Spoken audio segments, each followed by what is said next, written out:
ఇదేదో ఆషామాషిగా ఏర్పడ్డ రాష్ట్రం కాదు, ఇదేదో అనాయాసంగా వచ్చిన రాష్ట్రం కాదు.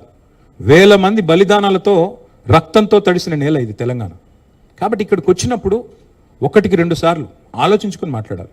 నేను ఒక మాట అన్నారు, ఆయన అడ్డుకుంటున్నారు. ఎవరు అడ్డుకుంటున్నారు మిమ్మల్ని? ఏదో ఊహాజనితమైన ఒక ప్రపంచం సృష్టించుకొని ఎవరు అడ్డుకున్నారు మిమ్మల్ని?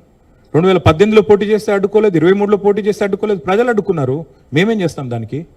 ఒకటి మాత్రం పక్కా, పవన్ కళ్యాణ్ గారైనా ఎవరైనా సరే తెలంగాణ ఆవిర్భావ దినోత్సవం రోజు వచ్చి ఇక్కడ మేము సభ పెడతాం. అది కూడా గతంలో నేను తెలంగాణ ఏర్పడ్డప్పుడు నాకు ఆ విభజించిన పద్ధతి నచ్చలేదు. ఒక ఆయన అంటాడు తల్లిని చంపి బిడ్డను బతికించారంటాడు, ఇంకొక ఆయన విభజించిన పద్ధతి నచ్చలేదంటాడు.